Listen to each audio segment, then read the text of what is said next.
and gentlemen, my name is Comfortably Smug. Welcome to Ruthless Live.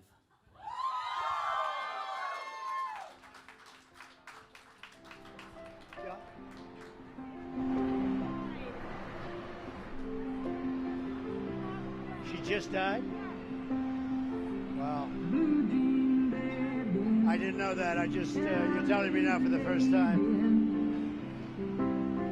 She led an amazing life. What else can you say? She was an amazing woman. Whether you agreed or not, she was an amazing woman who led an amazing life. I'm actually sad to hear that. I am sad to hear that. Thank you very much. Ballerina, you must have seen her dancing in the sand. Republicans seek to take control of the House of Representatives. Republicans are going to retake both the House and Senate. A liberal MSNBC host warning Democrats about the potential for a red wave. Do we have any sort of canary in the coal mine type indications of where we may be beautiful headed people. Fox News is calling the Virginia governor's race for Republican Glenn Youngkin. You and I have a rendezvous with destiny. We'll preserve for our children this, the last best hope of man on Gotta earth, let it play. or we'll sentence them to take the last step into 1,000 years of darkness. Oh, Lord. A very provocative start, right?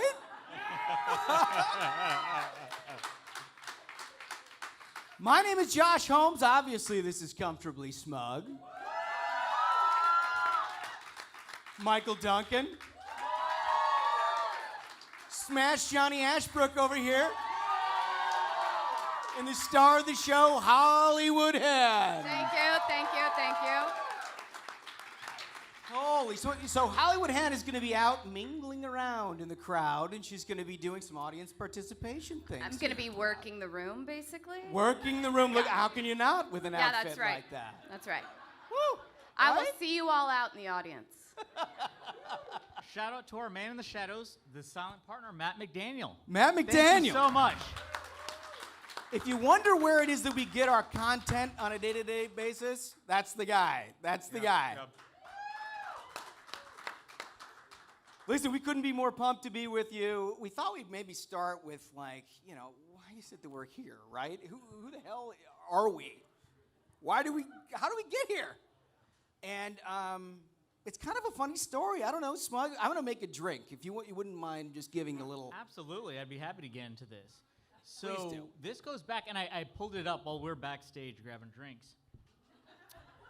I think it was September of 2019. Little did we know there was about to be a plague. Yeah. I used to, so I was in New York at the time, and I would visit DC from time to time and host these off-the-record get-togethers. And I invited Mr. Holmes to one of these off-the-record get-togethers. We hit it off, had a great time. I was back in New York, and Holmes sends me a message. He was like, hey, he was like, next time you're in town, there's something we should talk about. And I was like, you know what? There's something I actually wanted to bring up. And so I hopped on down here, and I had a plan of something I wanted to put together, a conservative media company that was actually entertaining, which is a crazy idea. Because everybody gets lectured, right? I mean, if you like conservative stuff, you either get screamed at Or they read the Federalist Papers. It's not the best source of entertainment. Right? sell out, or you got to go to like 1800s. Yeah. It's one of the two. And Holmes says, all right, well, show up to my office and we should chat. And so I arrive and I said, all right, Josh, so I had this idea. Maybe there could be a conservative media company that's actually entertaining. And we put out content that people want to hear, that's funny, that's enjoyable. And then he looks at me and he's like, so I have a plan of something I thought Yeah, let me hit we the should print. have. Let me hit the print button. I've been working on this for a while. And he puts a deck in front of me of the exact same idea, and I was like, I think this is gonna work. We literally exchanged the same paper on the same idea at the same time. And at that point, we were like, oh, this might work. I mean, fast forward a year, look at this place, huh? Yeah. You guys are the ones that made this happen. Let me address the beginning of this, which was the RBG situation. Yes. It's a very controversial topic. So we did this initially. We came up with the name Ruthless. I think you came up with it, Duncan. Yeah, it was Duncan. I did. Well, I actually got the idea from John King, of all people. It was a CNN segment. And he was talking about some of the shit that we were doing, Holmes, on the McConnell race. And he's like, these guys are ruthless. They're ruthlessly funny. And I was like, you know what? I fucking like that. I'll take that. Yeah, and then it was just like, I think... And we had a meeting, and Duncan's like, so this is why I want Ruthless. And I was like, this is a great idea. It's a strong brand. And then like a week later... Yeah. No, so but like, we knew that the libs were going to be very, very angry about we it. already had like the creative, right? I mean, we already had like what you're seeing right there. That was already set. All that stuff. We're like, all right, go time. We're going to do this great podcast. Everybody's going to love it. And then Ruth Bader Ginsburg dies. And we're like, no, you know what? Buy the domain. Double down. Let's fucking go.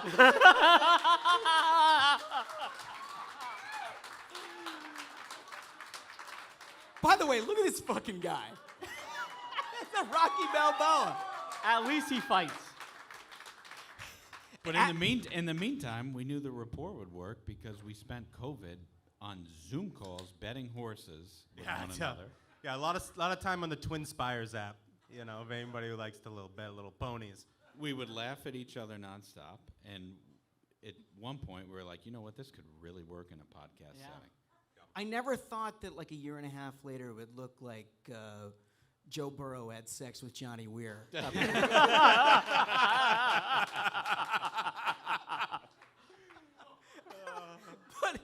honestly, the reason we went forward with it is because we've all been engaged, and many of you have been engaged in this like media parlor game, which is DC, where they sort of narrative and create things about conservatives that doesn't exist. And so we thought, all right, let's go up with Ruthless. Let's try to figure this out.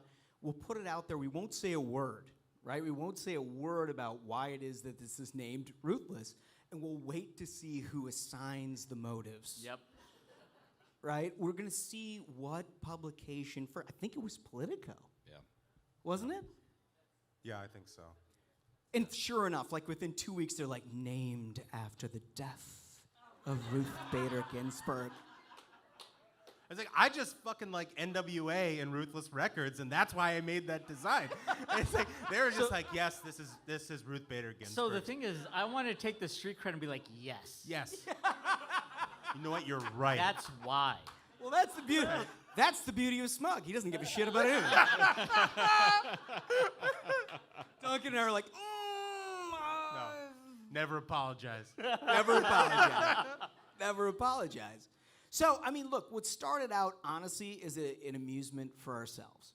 And we thought, maybe we could direct some attention in the right places at the end of the 2020 election, because everybody was talking about in the media things that, didn't exist. We were talking about things like Kiss and Cal.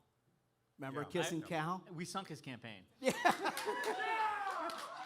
Anyone remember Cal Cunningham? Probably not, because he lost. Nobody was talking about Kiss and Cal. But we were talking about Kiss and Cal, so we thought, maybe we could do some good here. And then, like, the third episode in, this thing went to number 3 in the country. We're like, holy shit, we might have an obligation here. Yeah. It's like Godfather Part 2. It's like every time I think I'm out, they pull me back in. And so for me, what really got me hardened on making this happen, not just like on a short-term thing, is Foldy said, I'm hearing even from a lot of the Republicans who work on the Hill, they're listening to Pod Save because there's no other content. And I was like, are you fucking kidding me, man? There will be now. There will be now. There will be now. And we kind of made them a little bit of an enemy right off the bat, right? I mean, it was their choice. They tried to copy us. Well, they did. I mean, we did things like, remember that March Hackness? Yeah, we did March Hackness. Right? Right. And they did March Badness. March Badness. And we called them out, and we told all mutual friends, tell them they're garbage people. And they're still scared. They're still scared. They're still scared. I mean, we've had it. Look, this has been an incredible journey for us. And the funny thing is that Duncan, who started where we just brought him in, basically just to speak your mind, right? Well, yeah, I mean, the whole reason it all sort of happened is we'd have these production meetings, and McDaniel would right, put real the ones doc know. together, and then I would just fucking lose my mind in these production meetings on a rant, and they're like, you know what, just do that live and do that Yeah. every time. Yeah. Yeah. So, I mean, that's it. Just an angry Duncan. That's what we needed, you know, just a totally angry person. So anyway, I thought, you know, maybe one of the things we can start with, and Hollywood Hen's out here somewhere. There she is. Let's start, and look, most of you are Out here. here, out here. There she is. Yes, thank you. Yes. Yes. Yes, Duncan. Most of you are here because you've been here from the beginning, right? You've been super fans from the beginning. You've been with us when we plugged in USB cords into a side of a computer and we're like, I don't know, I guess this is a fucking podcast. Right? So I think you probably know more about this show than maybe even we do. Right? I mean, I've been pretty drunk most of the episodes, so. At least we can be honest live, right? I can confirm all. I know of that. you have been. That is all accurate. That is all accurate. The drunk. No, thing. she can speak truth to power on that. And when we're putting this episode together, I said we, number one, always try to be the voice of the people. Like a lot of the content, I mean, I'm sure everyone in this room already knows. You send it our way, we try to blow it up. We're a ground up enterprise. And I said that's what the first live show has to be. It's the people talking to us. Yeah, that's exactly right. That's exactly right. It's all about you guys. So we're going to do some trivia. Trivia. Trivia to start. Let's go. All right? And there are prizes. We have So get look, involved. Get involved. look at all those prizes. Look at all those prizes. That's right. Smug, you want to read the first one? Absolutely. Who is the only guest to no show on the program? Wow. Hands up. I didn't even need the multiple Going with the choice. girl first. Oh, man. Caitlyn Jenner. That's a winner. That's a winner.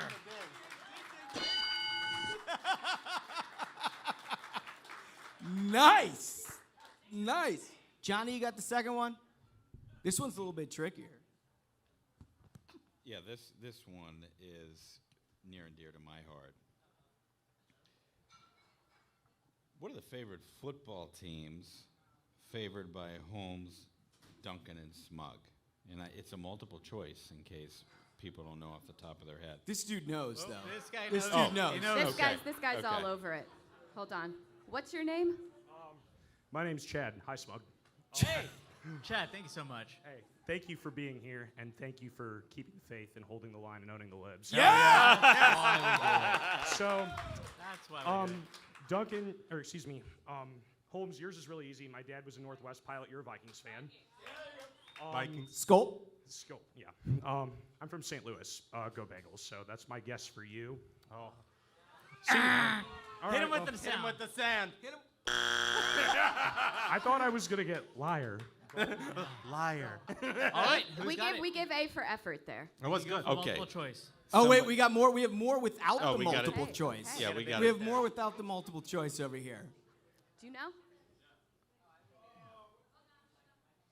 Broncos, Vikings, Colts. Okay. Oh, Joe Okay. Haney for the win! Yes. Well, here is the follow-up question. This is the most important follow-up question.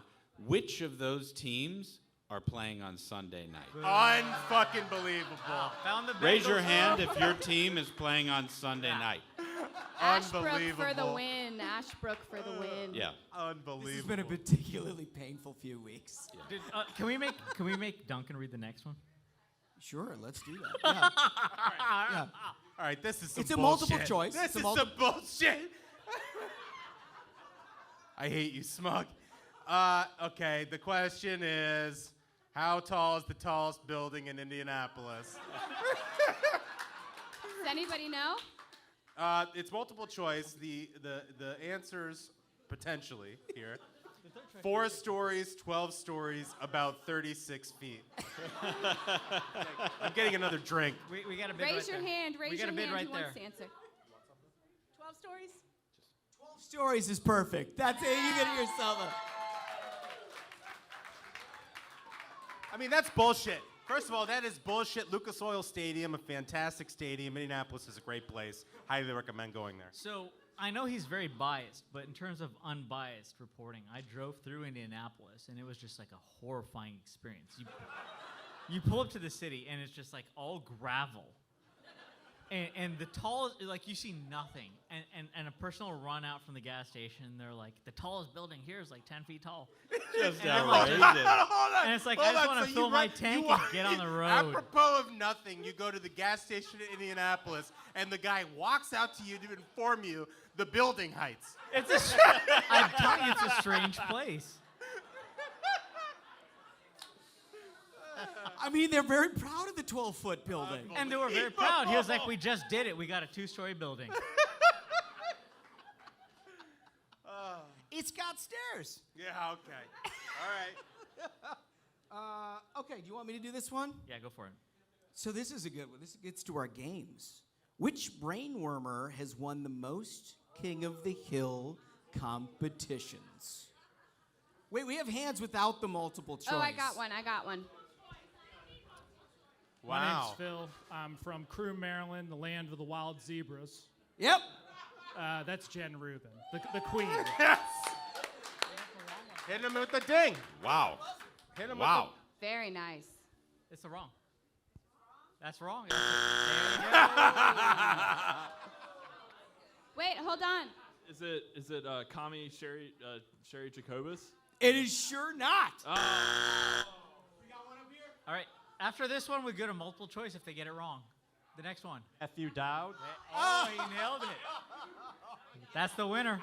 There you go. Remix. Matthew Mail Pattern Dowd. Wait, can I get from Ashbrook the actual title for Dowd? Yeah. What's the full name? Yeah, male pattern.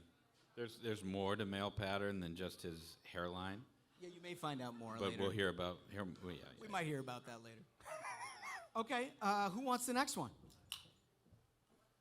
Smug, take the next. I'll take that one. What is the last line of the Claim to Fame theme song? Multiple choices. Multiple choices.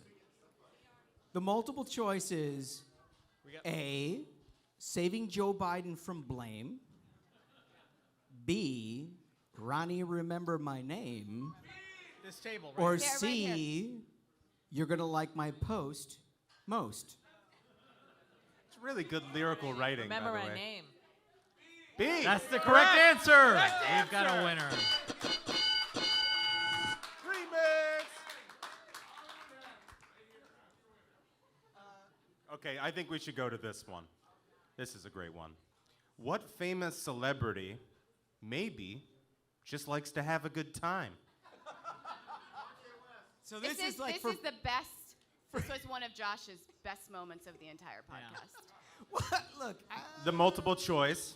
Again, this is a celebrity who maybe just likes to have a good time. Britney Spears. Only real ones know this and have a full story. Because this is that Demi good. Lovato. Miley Cyrus. We got a hand raised here. We got a hand raised. Right here. Here we go, Demi. That's Demi Yes, Demi Lovato! So I want to give the long form answer. she likes to party. No question. So this made made her blind. This is way back in the day, in the dark days of the lockdown. It was the government's like, it's very unsafe for people to be in the same building.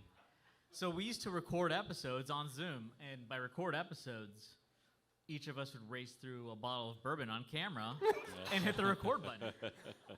And so we're recording an episode, and I think who was it? It was Hen. Yeah, Hen was. Did you find that? Yeah.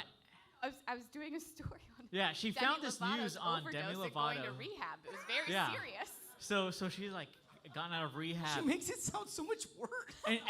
and the story was wild. So Demi Lovato in one night did so much booze and drugs. She had 2 strokes, 2 heart attacks, and lost her vision, right? And I was like, well, that's kind of fucking intense, right? And then Holmes has a follow-up, and he's like, well, addiction is real, but, is this like a problem, or does she just like to party? I was like, dude. Is this a PR play? I have not been to the really good parties. I haven't been to like a double seizure of party in a heart attacks while. and strokes. All right, let's move up. That sound makes me sound terrible. Yeah. All right. For those of you who's a Thanksgiving episode fan? Thanksgiving episode? We love those. All right, so what is the key move in expressing dominance in Thanksgiving? A, throwing cranberry sauce on the couch. B, parking in the yard. Or C, punting the turkey.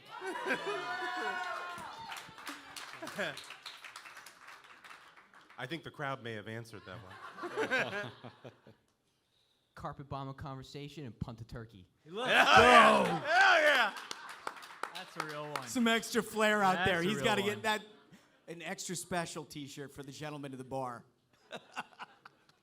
All right, you got. I want to do this one. All right, hit this one. This is Yeah. special to my heart. Oh God, this is terrible. Yeah. So, who was the first scalp of the Biden administration taken by the fellas? I like how we can say the first. The first. The first. The Here we first. go. Yeah, we're putting Here them we up go. on the Hey, how wall. about there's been multiple? How? Yeah. So, Vanita Gupta? No? Sorry. Was she Mike Ditka? Hit him with a multiple choice, Mug. Hold on. Ink. Yeah, give him the multiple choice. Near Tandon? That's Yeah. Let's fucking go! Let's fucking go! A T-shirt to the young lady in front. So, I think we've got. Do we have time for one more? Yeah. I think let's we do do. one- let's do- I think yeah. we do. I have a question.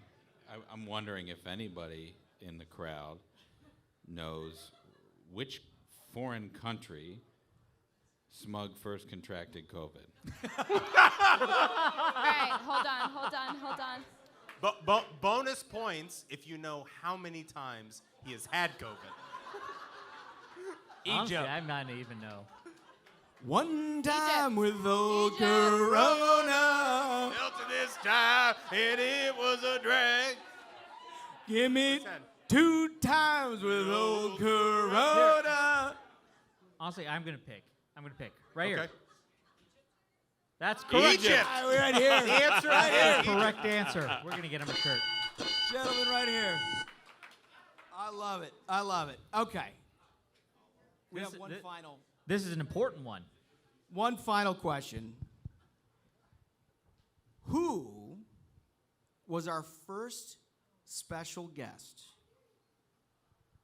on the Ruthless Variety? I think that would be program? me.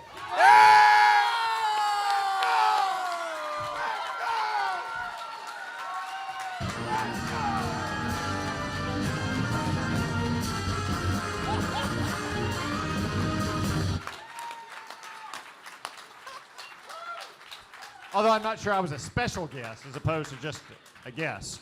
Yeah. No, it's this very special guest. I can't believe that you knew what you were doing when you allowed us to interview right off the bat. Yeah, I didn't know what I was doing. That was a staff error. It And must. I got to say, there's a TV screen of this stage backstage. So I took a picture of it and I sent it to my wife, and she thinks this is another staffing error as well. But she did caution me, don't let them dress you up like a dork like the rest of those guys. Touche. So, first of all, let's get you a cocktail, huh, Michael? What is it's a Godfather? Is that what you drink? Godfather. A Godfather. That's a Two solid. bonus points to anyone who knows what a Godfather is.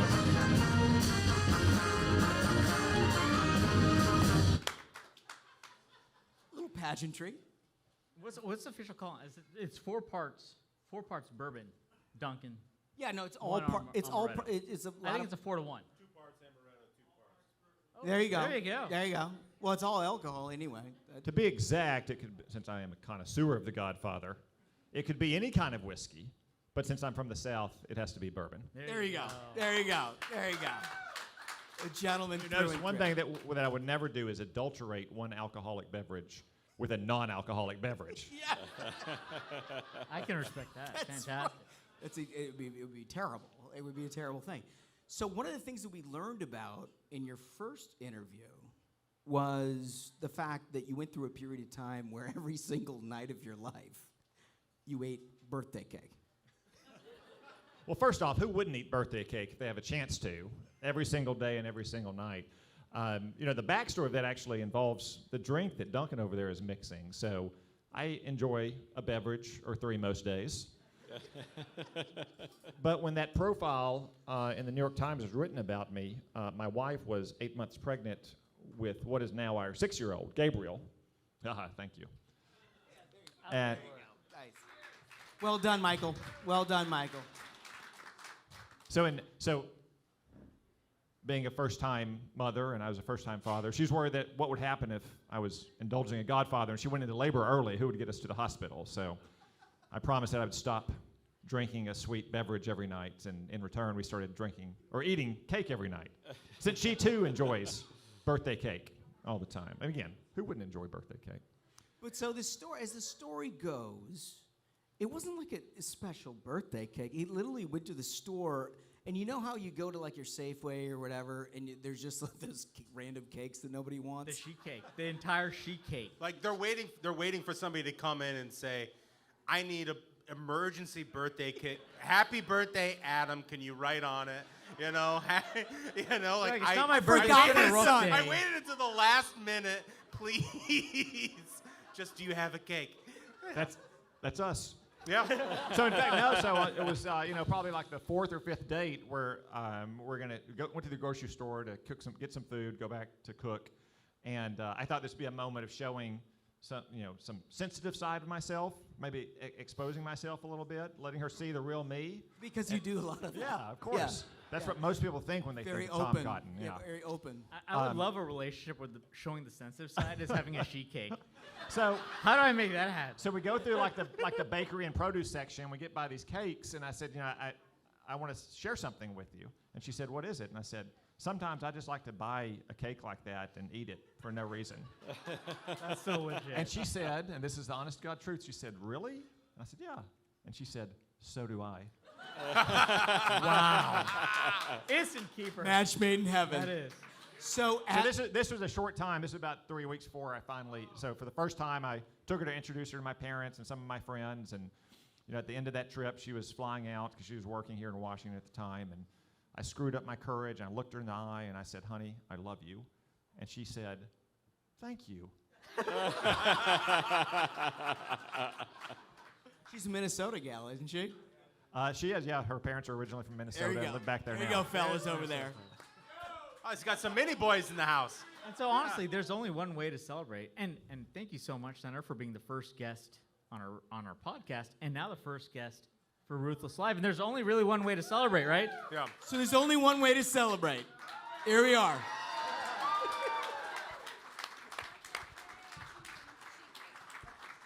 Look at the pageantry.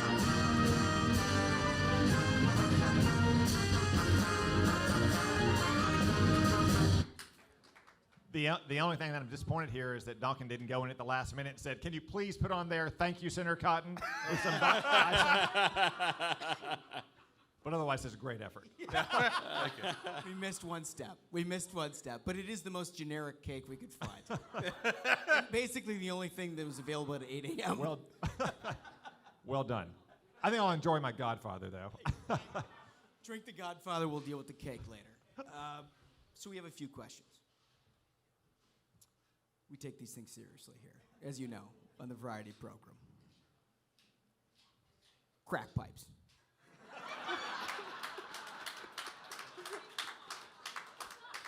Good idea? I've I would not have expected when I woke up Monday morning to have spent as much time I have this week on crack pipes. But I woke up and I read this story in the Free Beacon, fine publication. And it's a bully. And I sent it to some of my team. I said, this can't be real. And they said, oh no, it's real. And then helpfully, the Department of Health and Human Services then confirmed that it was in fact real.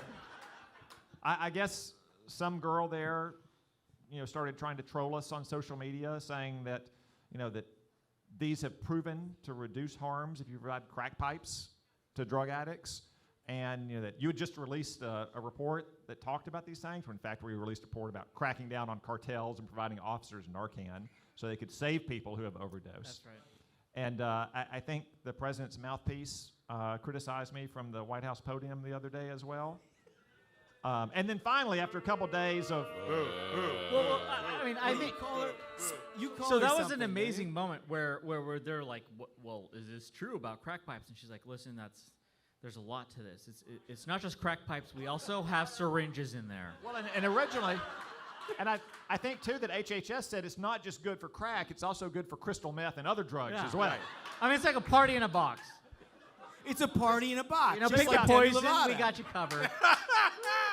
Thinking about being the idealistic, 27-year-old lib that went to work at HHS so you could try to stop COVID or research cancer or sue nuns or whatever they do over there at HHS. And instead, they tell you you're going to be in charge of distributing the crack pipes this month. Well, you're in luck.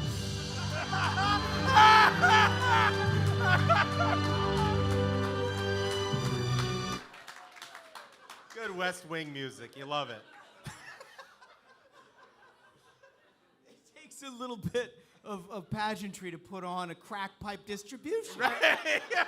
I mean, you can't make it up. It's like you show up to work and they're like, okay, we have a very important job here at HHS. And you're like, okay, I'm ready for this. We're in a pandemic? Okay. We need you to be in charge of a very important new program. Okay. So we have these crack pipes. Crack pipe czar. It's incredible. I mean, on the LinkedIn, that's got to be incredible. Managed crack pipe distribution for the United States government.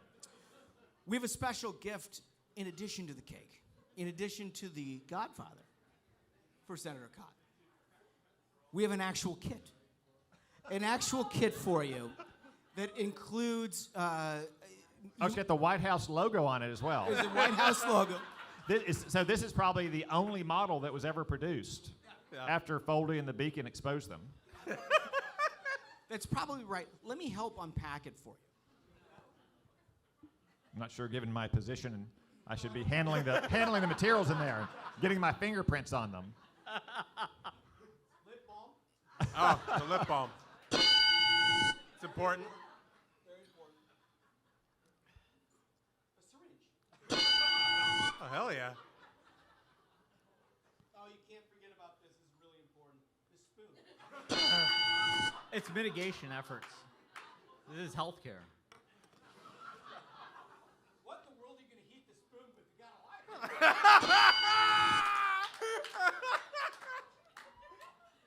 I don't want to ask a lot of questions.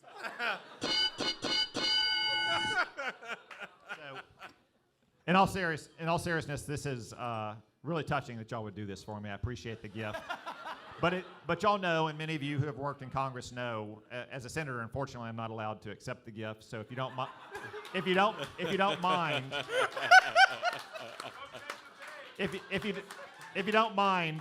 then I'll re-gift it to Hunter Biden. If that's That's okay. very fair. Very fair. Let's go. Let's go. Fucking walk-off home run.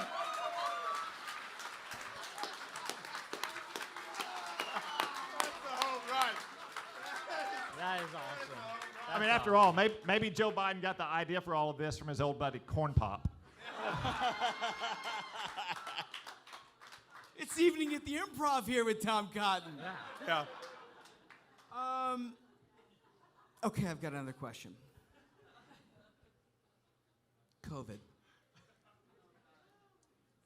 Bat soup? So from the very beginning, this is back in, I remember very clearly, I was home in Arkansas. It's Martin Luther King Day weekend, and I just started reading I'd read more and more about these reports coming out of Asia. I can tell you, unfortunately, it was nothing that we got in the government, not from the intelligence community, not from the administration. And I told my teams, like, look, I think this is going to be pretty serious. We should look into it. We came back. It was right in the middle of the impeachment trial. You were the recall. first. You were the absolute first person to say that. And The tip of the spear, like way before anybody else was willing to stand up. yeah, so it was like the Thursday before Martin Luther King Day weekend. We'd been sworn in the impeachment trial. I guess I have to say the first impeachment trial now. Yeah. And then we get back and we're in impeachment mode the whole week, the next week after that, which means the Senate floor is shut down, so there's no chance to speak about this in public, really. The media didn't care about it. It was all impeachment all the time. I was trying to tell my peers, like, this is very serious. We should be focused on this. Most of them thought I was crazy. Your old boss thought I was crazy. But They don't have a lot of pandemics. I said from the very beginning, I was like, seriously? Like bat soup at a food market where they didn't even serve or have bats in a city where bats aren't within hundreds of miles? And importantly, this is important when you talk about people like Tony Fauci and Francis Collins who denied this for years. There was a Lancet study that month, January of 2020, that said over half of all of the early patients with COVID had no contact whatsoever with that food market. So the virus went into that market. It didn't come out of that market. And then you say, like, look, call me crazy, but you've got a food market with no bats in a city with no bats, and right down the road, you have a lab where they study bats and coronaviruses that come from bats, and the lady that runs it has nicknamed, literally, the Bat Lady. Maybe we should look at the lab. So, a couple things. Number one, I don't know how you maintain such discipline. I would go nuts if I were attacked for being right for so early on. Number two, one of the strangest things to me is they said, Senator Tom Cotton, you are racist for saying it came out of a lab. We know the Chinese people eat bats. Why are you not talking about the bats that they eat? Why are you dare saying that it came from a lab? It's racist. Yeah. How does that happen? Unbelievable. They're like, that's a very racist thing to say it came out of a lab. Racist. Yes. Yeah. So I don't mind being attacked, even though when I know I'm right, because I know the fact checkers months or years later are going to go back and issue a correction about it. As they have. They definitely do. As they have. All right. Final question. I'm going to try to get you on this. So Ruthless, the Republicans are trying to rework the primary debate situation, right? This is a great one. And so we've been trying to get the Ruthless Variety program in this decision. Yeah. Many people are saying... Wouldn't that be fun? If we could orchestrate some kind of a cage match as a part of the presidential primary piece, would that make you more likely or less likely to engage in the presidential primary? Could I have Ric Flair as my tag team partner? Yes. Yeah. It's no rules. Absolutely, then. Yeah. Absolutely. Is there anyone in your potential pool, and I'm not saying you're running, is there anyone in your potential pool that you would have to sort of scout tape on? Or do you feel who like... would you be worried about in that cage match? Have you seen Jim Jordan's ears? See, my guess was Chris Christie, because I know, you prove yourself as a fighter, but I know where you're going there. No, Jim Jordan is the partner you'd want. Seriously. Jim Jordan's ears. His ear, he wrestled his entire life, and he's got wrestler's ears. And I think he was like a national champion in college, right? Yeah. So he's the partner. You'd really want that. And if he was going to be your rival, you'd have to scope him out carefully. Yeah, fair. That's fair enough. Listen, in all seriousness, there has been no greater friend of the variety program than Tom Cotton. Thank you for coming. Thank you for all you do. Keep doing it. We'll keep covering it. You're the man.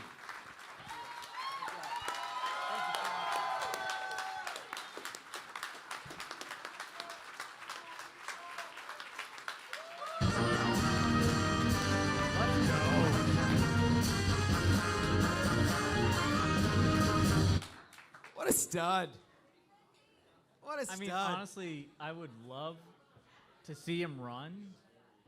Just saying that, like, we have an under-incarceration problem. No, I'm good. It is so rare to find someone who's willing to tell the truth. Like, yes, absolutely.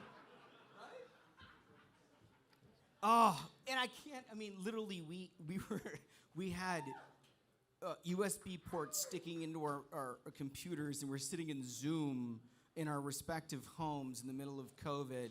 And I was like, Tom, is there any way that you would come on our show? And he's like, yeah, I'll do it. Yeah, he's like, fucking absolutely. What a guy. That's what you want, What a right? guy. That's what you want. That's what you want. He gave us credibility when we had none. But you know what? You know what the folks want? You want a game? I think the folks want a game. Let's play a game! Don't you know who I am? Remember my name. Claim! Brainworm takes forever. You're gonna like my post most. I feel engagement forever. Broken brain takes with no shame. Claim! Hot takes up to 11. Saving Joe Biden from blame. Claim! It's gonna live forever. Ronnie, remember my name. Remember, remember, remember, remember, remember, remember. We're now at the hazing portion of the program. For any good show that we've ever done, Michael has taken it upon himself to raise the level of expectations by taking one of those beers from top to bottom in record time. Oh, did you just crack it? Is he shotgunning that thing? Take it. Why don't you just take it Straight right for the there? can, I mean, look, this is as God intended. Granted, there are a lot of problems. We don't have a hole. We don't have. It's not in a pint glass. The physics are difficult. Well, do what you can. Folks, let's get it going. Chug it, chug it, chug it.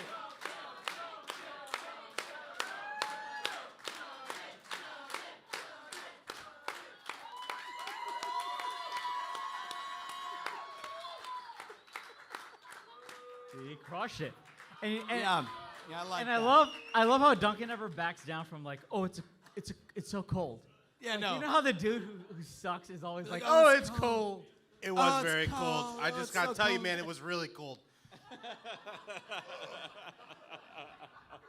I also like how you have that iron fist like crush while you do it. That's like, I mean, it might be a trademark move. Yep. I haven't seen that a lot. It's a nice effect. Okay, let's do that. Okay, so we're playing Claim to Fame, and for perhaps not OGs of the variety program. Yeah, for our new listeners in the audience who were like, Right. one of the people who got a ticket in the first hour. I'm going to read 4 statements, 3 of which have been retweeted by Ron Klain, White House Chief of Staff. One that was not. You have to pick the one that was not retweeted by Ron Klain. Okay. You guys ready? Ready. Let's do it. Statement number 1. This is from Matt Iglesias. That fuckhead. I know it's cringe to blame inflation on corporate greed, but it does seem like meat would be cheaper if Tyson's had settled for a 50% increase in prices rather than going for double. This is the meat monopolies. They love big meat. Statement number 2. Holy shit. This is from Mary Trump. It says like, Yeah, she has a podcast, believe it or not. it's much lower than ours, I've noticed. Jesus, thank God. I'd quit overnight if that was not the case. As dark as the days are, there is a lot to be optimistic about. Thank you to, I don't know, dipshit number 1 and hashtag Bernard Schwartz for reminding us. But just random people? No, DJ Rothkopf. Yeah, Rothkopf. So they're thanking people. I mean, the thing is, these are extremely brain warm. So we're going with like only one was retweeted by Klain. These are 3 by Klain and 1 not, right? 3 of these things were retweeted by the No. White House Chief of Staff. No. Yeah. Yes. Yeah. Yeah. Yeah. Yeah, no, it's rare that he knows the rules. We've had a lot to drink. Statement number 3. This is from the Queen herself, Jennifer Brainworms Rubin. The Queen. They need to make the case to voters that they have produced real and meaningful results. She's talking about the Democrats, obviously, on everything from the economy to climate change to the pandemic. But they must also make sure voters understand just how bonkers the GOP has become.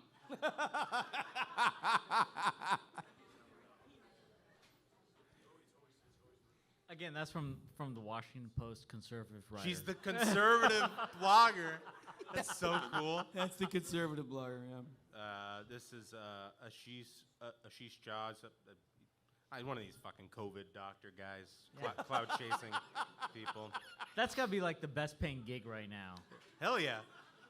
Yeah. They were all experts on impeachment, and then they were experts on Russia, and then they were experts on COVID. It's so cool how fast that happens.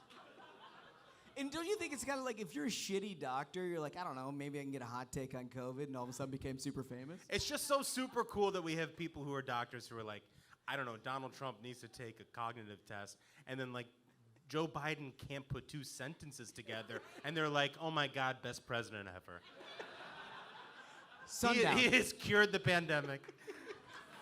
Unbelievable. Sundown. Okay, well, this dipshit says, this is phenomenal news. We used to have an office of the National Security Council focused on pandemics and biosecurity threats. President Trump scrapped it. Well, the office is back and strong, and the brilliant, I don't know who this person is running it. I will be sleeping better. Halloweens and pandemics. You guys remember that one? Miles Really? Taylor. What? Miles Taylor, anonymous. Miles Taylor. What a king. He wears a mask for Halloweens and pandemics. Okay, so those are the 4. Let me know if you need a reread. Or Smug, if you want to submit an answer. All right, I'll turn around. You're gonna turn around? Go ahead.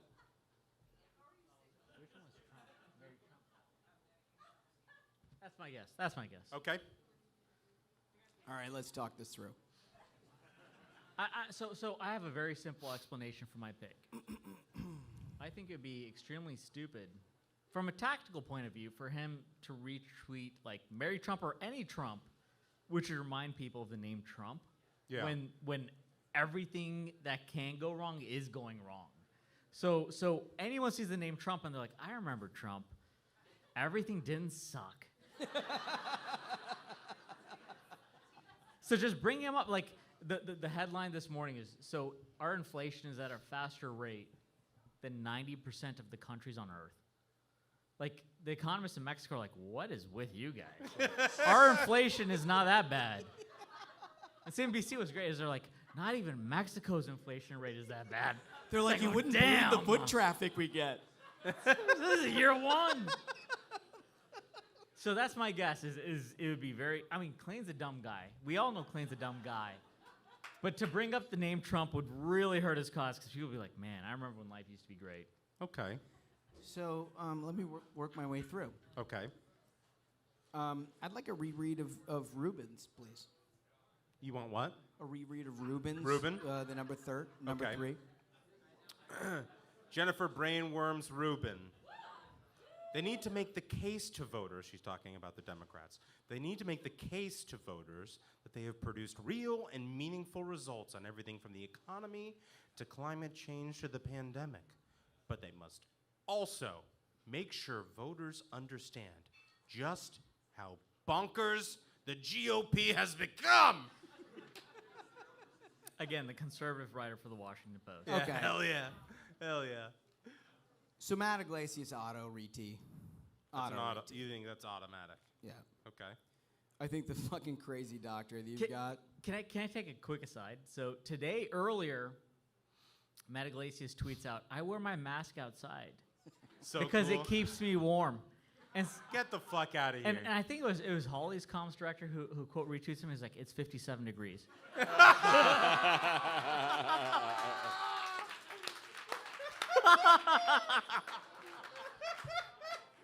What a king.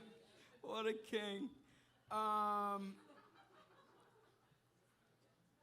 auto retweet RT on the fucking psycho doctor. Okay. I mean, just because that's what they do, right? That's the brand. Yeah. You got to find somebody to carry the water that has a doctor in their name. So you're saying it's between Reuben and Trump. brainworms and Mary Trump? So because Reuben is providing an element of a critique, and because she brought up climate change, which, look, by any sort of, it was all in BBB, right? Yeah. So they haven't done shit. I mean, they literally have done absolutely nothing that they said they would do on climate change for Democrats.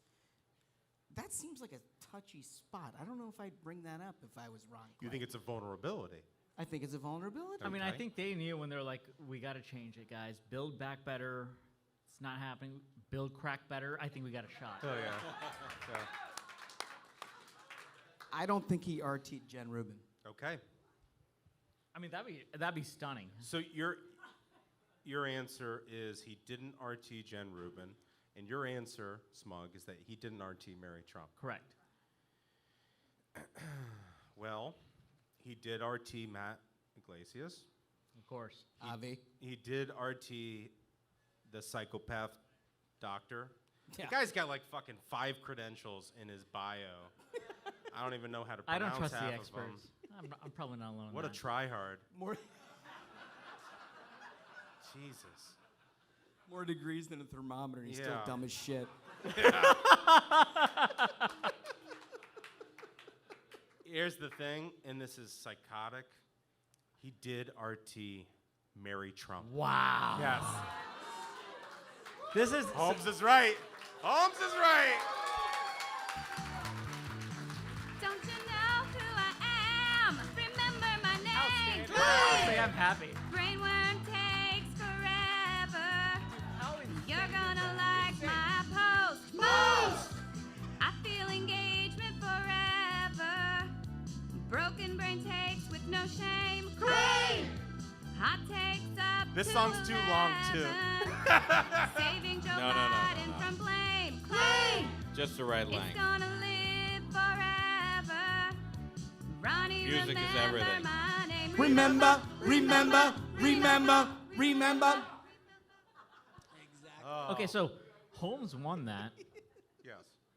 I want to bring up another example of Holmes winning. Okay. I'm concerned what's going to come out of his mouth next year. So, a criminal organization that enjoys the company of children known as the Lincoln Project. Yes. the pedophile protection racket known as Correct. the Lincoln Project. They recently attacked Holmes. They have. They have. You probably didn't notice. They don't have much money.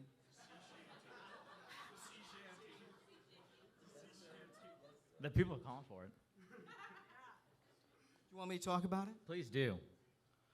Well, these guys suck, right? I mean, so these are a bunch of Republicans. Quote. Yeah. Who, spent the early part of their careers basically begging for work. Their job was basically losing Republican races for a couple decades. They literally, each and every one of them were so astute. They're so incredible. They're actually like Hall of Famers in terms of losing their asses to Democrats.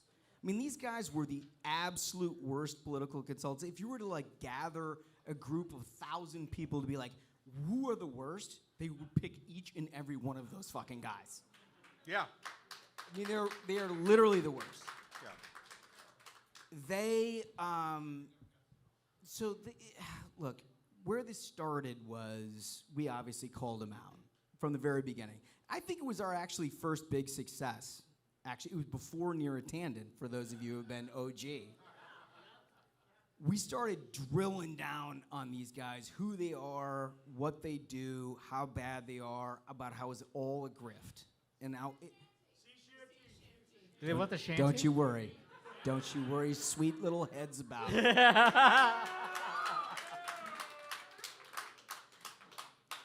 They started running ads about me. They did. Yeah. No. They just ran one for I think 2 days. They could only scrap The together money's enough drying money. up. They're digging around the couch cushions at the Lincoln Project headquarters. Sort through the kitty underwear. Yeah, and the try to kitty get it. underwear. And they found enough money to run an ad in Palm Beach for Trump, and it featured you and Ron DeSantis on the program and all this bullshit. Anyway, long story short, I mean, these people are so desperate for attention. It's sad. Hey, fellas, I think we should give the audience what they want. Okay. So here's a peek behind the scenes. So, like, a lot of you, I'm sure, are wondering, like, what it is at the studio. Because, I mean, it sounds pretty crazy, right? I mean, it is pretty crazy. And Like, it they is see the pretty photos crazy. sometimes. So what we've done is actually provided tonight, for the very first time, Remastered. the filming of the sea shanty.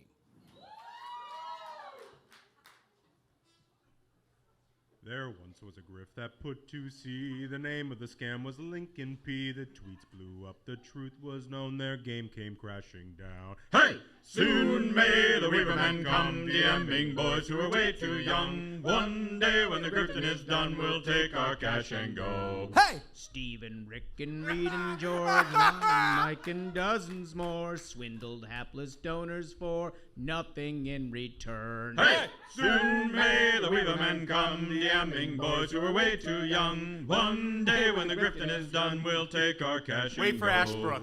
Donors and non found out what the scam was all about. With their future plans in doubt, the ship was sunk for sure. Hey! Soon may the Weavermen come, DMing boys who are way too young. One day when the grifting is done, we'll take our cash and go. Hindenburg's even better. Hollywood.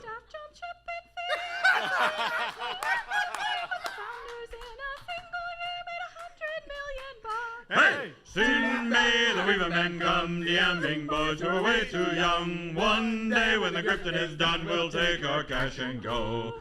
So that's the tale of Lincoln P. All grift and bad philosophy. Here's some good advice for free. Don't try fucking kids. Hey!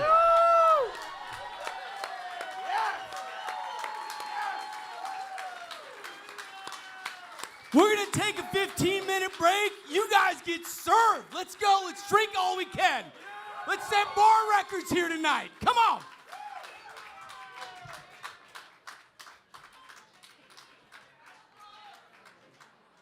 Demorgiorno, Demorgiorno, Demorgiorno, Demorgiorno, Demorgiorno, Demorgiorno, Demorgiorno. Nobody knows. Nobody knows. Nobody knows.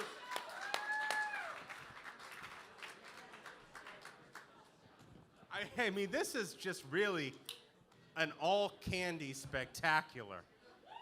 All these games we're playing, fantastic. I don't have my pen, but I got a syringe. You got a syringe? Let's freebase on stage. What I like for the folks at home is behind the scenes when they're like, okay, what do you guys need and everything. And we're like, we need a bottle of bourbon. And here we are at halftime. Thing's fucking done. I guess we're having a good time, right, folks? I did throw the top into the crowd, so there was no doubt about how it was going. Just a simple Woodford. We have a sophisticated crowd asking for my bourbon. Nice. Let's play a game. Okay, so most of the people here in the audience are obviously OG fans of the program, but if you're listening to this, we are going to play Demorgiorno, which is 4 statements, similar to Claim to Fame, in which I read 4 statements, and 3 of those are from journalists. One of those is from a Democratic operative, our friends here are comfortably smug and Josh Holmes have to pick. Who is the Dem operative? Okay. Statement number 1. It is notable, these are all on COVID, by the way. It is notable that, like during the Trump administration, it is governors, not presidents, who are leading on the politics of COVID and what should actually be policy. That's statement number 1. Statement number 2. We're never going to get risk down to 0. No fucking shit. Yeah. like the very basics. The very basics. Yes, right. God, I fucking hate this. But there's also But there's also risk by not letting our kids have normal lives. Also, no shit. Information that would have been helpful yesterday. Wait, I think these folks deserve credit. They made the kids sit out in the cold and eat their lunches, and now they're like, you know what, maybe we should sometime in the future, we'll ask a mask mandate. The least vulnerable group. It only makes sense. Unbelievable. It's great. Okay, statement number 3. Biden's State of the Union address will carry more than the usual symbolic power, for better or worse.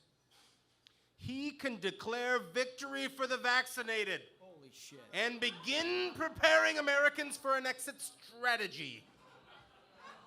I fucked you guys with this one. I thought I had a beat on it right till then. Like, tell me you got a crack pipe kit without telling me you got a crack pipe kit. Yeah, we got him here. Statement number 4. Do you think it is time for school mask mandates to end nationwide? I live with kids who are more than willing to wear their masks. It's my parents who complain. Your poor kids. My parents complain. Your poor kids. My kids love having a boot on their fucking neck. Like, half the point of school is to get your kids away from you. My God. All right, so those are the 4. How do we want to handle this? I Yeah, know, I mean- I did what I do. You really found the craziest people on the planet. Me without my pen, I usually like to work this through. Yeah, I got my guess. You do? Do you I want? will secretly transmit it. It will be secret. Okay. That's my guess. Okay. Yeah, he's got to double check. Okay. He's got to double check because they all sound done? the same. The audience is seeing.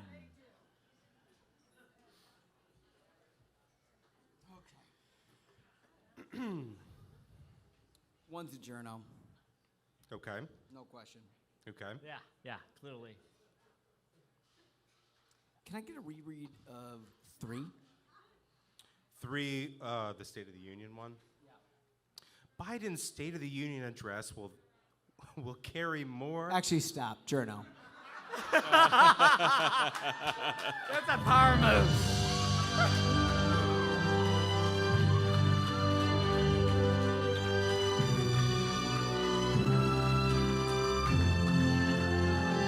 I love that so much. That's so good. That's so good. Hell yeah. All right, cool. So I'm between 2 and 4. Give me 4. Do you think it's time for school mask mandates to end nationwide? I live with kids who are more than willing to wear their masks. And it is my parents who complain. It is my parents who complain. Fucking journal. My pick is 2. Okay. Who yelled John Weaver on the kids thing? We gotta get him a drink. That's the winner. Smug, what was yours again? I think 3. You were 3. Holmes is right again.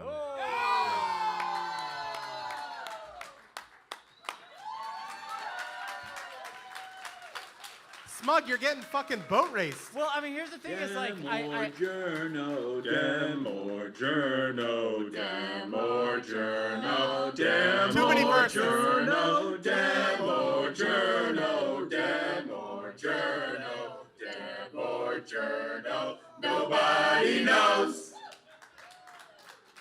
Well, holy shit. I mean, well, it's tough when they say like my kids, and I'm like, well, shit, that can't be a Dem operative or a journo, you know? Right.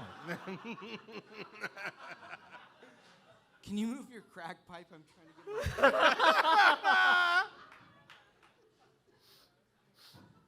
So, look, we thought part of this was we would allow you to ask some questions, right? We're going to initially talk about a couple of headlines. We'll banter it about a little bit. But then we want to throw open the floor, and we don't want anybody to be bashful about it. It's a fucking Ruthless variety program, for crying out loud, right? So here we go. I saw this headline today in the Daily Mail. If you guys, if you don't check out the Daily Mail, you don't get your news. It's honestly my favorite source of news. I get paid to be homeless in San Francisco. Hell yeah. Hell yeah. It takes one phone call, quote unquote. Old school junkie says he moved to Woke City because he gets a $620 a month that pays for his Amazon Prime and Netflix subscription, and the cops are like neighbors. Unbelievable. I mean, that has to be a hell of an experience. So you get to live in San Francisco. Well, like way back in the day, folks probably don't remember, San Francisco used to be nice. Yeah. And then they started just only electing Democrats. And as typically happens, everything went to shit. No. Things didn't go to shit. The city literally is shit. Yeah, literally. There is literally shit in the city. The streets are covered in shit. It's not shit, your shit. Your shit. And so, like, they have a DA who, I mean, you cannot make this up. So the DA, the person responsible for maintaining law and order, is the children of terrorists. And he was like, my terrorist parents should have been jailed. Chesa. So he's like, I don't want anyone in jail. And so now they're like, a better approach than to fight crime is to pay people $700 to watch Netflix and break into cars, which is you think that's crazy, and you think San Francisco's crazy, and then you find out that the federal government is sending out crack pipes. It's like a warning. Was anybody else just a little bit alarmed at the robe disrobing here? Yeah. Yes, Duncan. Yes, Duncan. I mean, the audience wants him to disrobe. I What's just he supposed wanted to do? everyone to know that it wasn't just the robe. Also, my shorts are the American flag. It looks like there's a hood as well. There we go. Yeah. There you go. Yeah. But have you taken a full appreciation of this guy's shoes? He actually went full out. These are real boxing shoes. He's got the real boxing. These are like, I laced up real boxing shoes. This is like the for Rocky outfit. For the Rocky Balboa outfit. Yes, Duncan. They're actually very comfortable. Boy, it's straight out of Apollo Creed's It's that kind of closet. commitment that you get at the variety program. It's not just a. I mean, that's the funny thing is we're planning to have like an intermission. Everyone changes back into clothes, and I was like, I'm just gonna wear what's comfortable. Smug is the only person on the face of the planet that looks like he's wearing pajamas when he has a tuxedo on. It's like I was born in it. All right, so this is kind of like a little bit serious because it was today's news. Yeah. And this is what people. I think we should talk about it, honestly. We should. Biden calls inflation skyrocketing to a 40-year high elevated, as again he insists it's temporary. President tries to spin the soaring 7.5% increase since the highest since 1982, and Americans have been paying an extra $250 a month. Oh. Hell yeah. So, like, this is the thing that the reason I put this in here is this is the thing that pisses me off the most, right? Because these guys spend the last year talking about BBB and talking about all this bullshit that is basically just injecting money into situations that help absolutely nobody. They increase inflation, and it's a tax on all Americans, right? Each and every one of you. How many of you have gone to the meat section of your store and found that it's like 10, 20, 30, 40, 50%? Right? Shout out everyone who's going to have a Super Bowl party and is paying like $3,000 for wings. Oh, yeah. Yeah. We had an issue with that. We went to a sports bar. We did, and they had no fucking wings. I'm a big wing guy. I prefer the wing. I think, Holmes, you're more of a flats. You're like a flats guy. I'm the drumstick guy. You like the flats. And anyway, you can't trick me with you the can't- thighs. you can't even The places get- are like, yeah, they're thigh wings. can't get a Bro, wing. Come on. They're gonna chop up fucking chicken thighs and act like they're chicken wings. Fake news. Fake news. Fake news. These fucking people, right? They are so dishonest. They're so dishonest. Do you remember the tweets that they were sending out in the midsummer? They're like, oh, good news. Now we saved you 6 cents on the 4th of July. Good news, hot dogs are 6 cents less. Yeah, right. No, I mean, it keeps going. So initially, it was like, hey, folks, inflation isn't real. You're going to save 6 cents at the 4th of July. Then they said inflation is temporary. Then they tried inflation is good. Yeah. Now they say just smoke crack. Hell yeah. It's a hell of a Just plan. Smoke crack. I mean, in fairness, crack is an appetite suppressant. Honestly, dude. honestly, man, the crack game is more honest than this bullshit. Yeah, I mean, it is insane. Where's Hollywood Hen? I'm right here in the back. Yes, Hollywood Hen. I'm ready. Hen, I know folks have some questions of the variety program. Yes. My one biggest problem with the fact that it's a podcast and not a radio show is we can't take live callers, because I would just absolutely love to do live callers. Tonight we can. Here we go. So raise your hand if you have a question for the fellas. First time, long times. Long time. Gentlemen, thank you for being here. This is a multiple choice question. Rank the most embarrassing sex scandal and why. Jeffrey Zucker, John Weaver, Jeffrey Toobin, or Fang Fang? Wow. That's a great Wow, question. that is coming out hot for the first question. Holy shit. I think we So found our that new came co-host. out Suddenly we're on the hot lights on 60 Minutes. Holy shit. Hold on. Can we get the microphone? I want to know this guy's name. Yeah, name and where you're from. Joe from San Francisco. You're from San Francisco? Dude, we have a San Francisco poop survivor. streets. I'm sorry about the shit on your streets, but great question. Thank you. I'm going to have that answer first. So, of course, Weaver with the kids is the worst. But I think that's when the real debate begins. Like, is espionage worse than Zucker? Because it's extremely weird to force your wife to live in a building with you while you moved while you moved your mistress upstairs. That is extremely weird. Exactly. Not three times. times on the ceiling. I want this crowd in on the the pipes. studio every day. I love that you guys have Yeah, we will only record live going forward. This crowd every day. My answer? Yeah, what do you think? I mean, all right, my answer is Jeffrey Toobin, and the reason why is very simple. The reason why, we haven't seen it yet. I mean, what could Seen that mean, what? man? See what? Okay, well, I'm saying we all lived in a pandemic and everybody was on Zoom, and when you end the Zoom, and if you are the host, you have the option to download the video file of the Zoom. Dude, someone There has is that a file. Zoom and they're file like, of video that exists with Jeffrey Toobin jerking off with all of his colleagues. It has not been released yet, and for that reason, it's number one. Dude, and you know what? And I guarantee. The judge and jury. There is someone with like a baller pad in Central Park West paid because they handed over to CNN the Jeffrey Toobin jerk-off tape.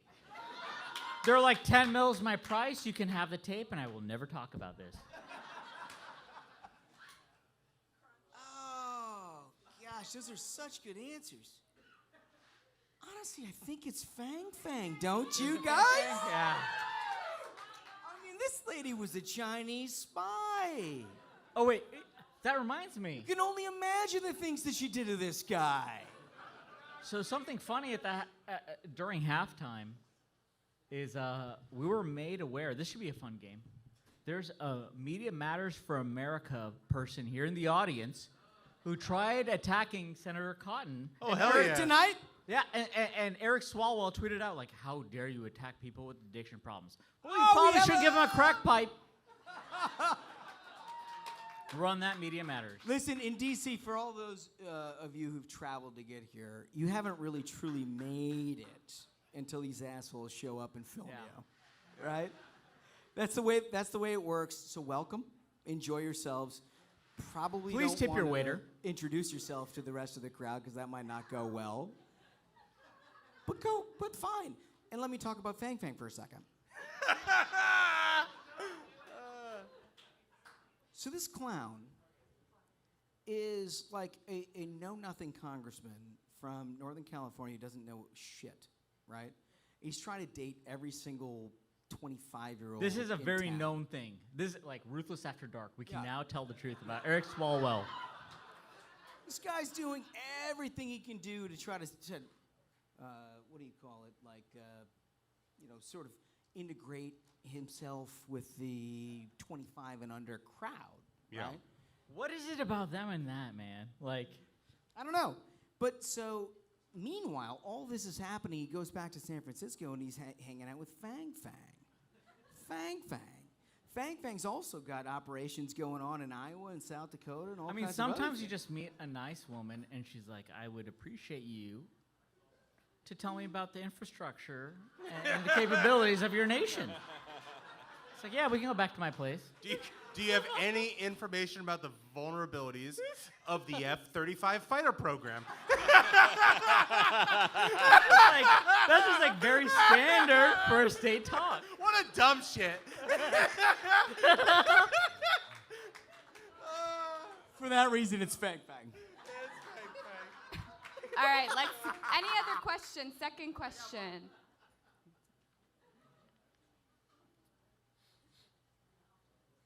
Hi, first I'd like to deliver a message to Duncan from my friend Bill DeMay. He wanted to relay that the Colts still suck. Ah, fuck him.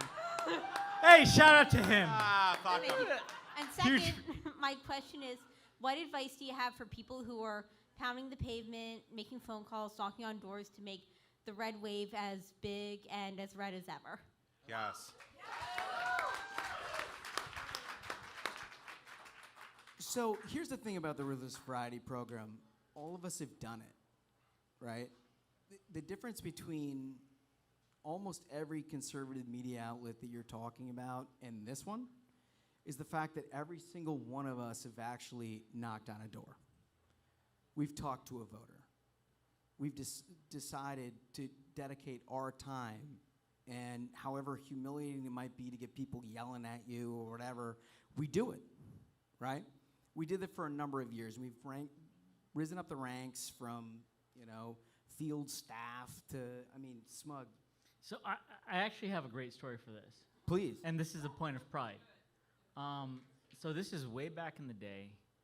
I was in New York City, which we all know is not a red, bastion. And I keep in my closet every day a pair of shoes I have with a hole in it. And it's because I marched from the top to the bottom of the island of Manhattan, knocking on doors for Republicans. Hell yeah. And I knew we would lose, and I marched and I hit every door. And it was from 4 in the morning. until 10 p.m. when we got to the bar. And I needed that drink. You need that drink. And I knew we wouldn't win. But the thing is that across the country as a whole, every one of us, the way that the wave works is every one of us pushes as hard as possible. Because there's more of us than them. Like, it seems strange because the media wants you to think. The media wants you to think that their opinions are what everyone thinks. But the vast majority of Americans are rational people. That's how we have such a great country. Yeah.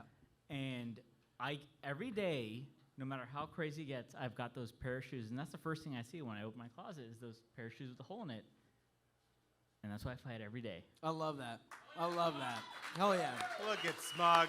So my first job, I was in central Minnesota, and my job, they gave me like this impossible task, whereas like you have thousands of miles and all of it. Like, go hit 20,000 doors. I'm an individual, right? I mean, I'm like, oh, okay, great.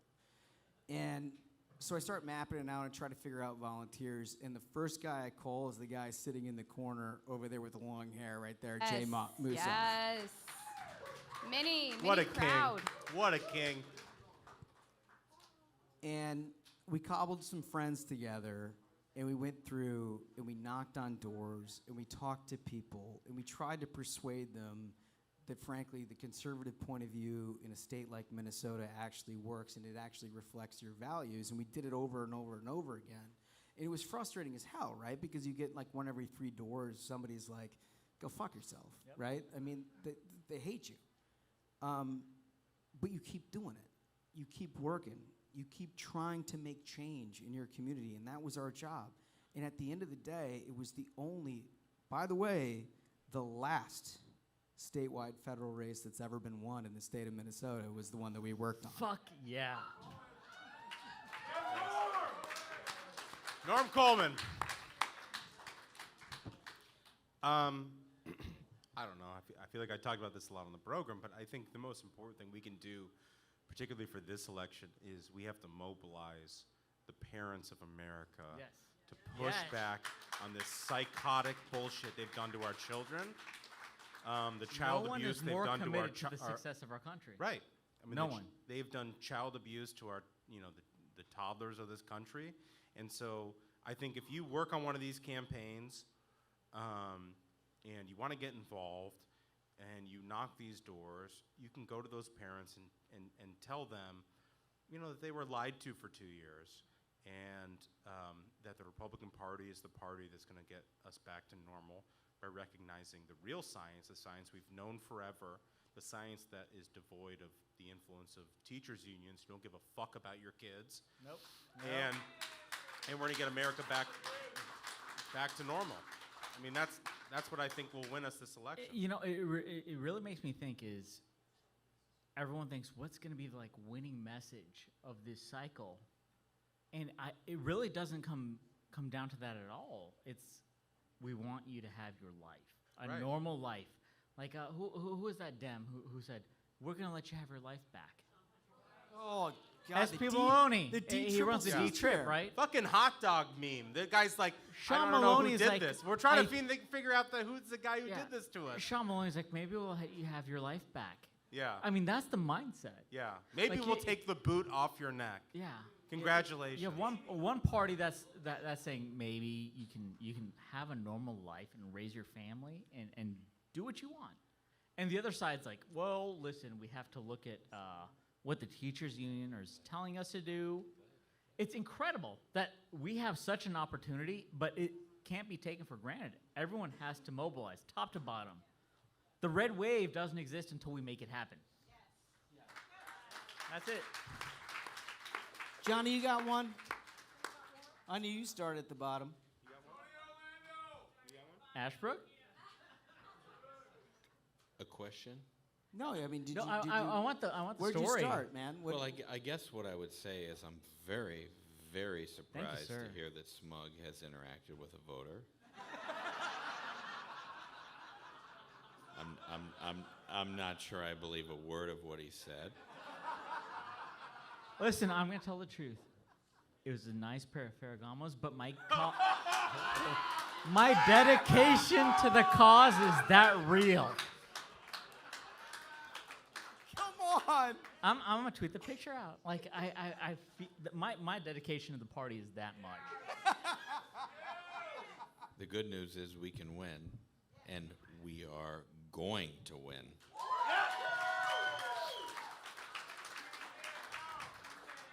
And there's literally nothing Democrats can do about it. Yeah. So let's do an abrupt transition.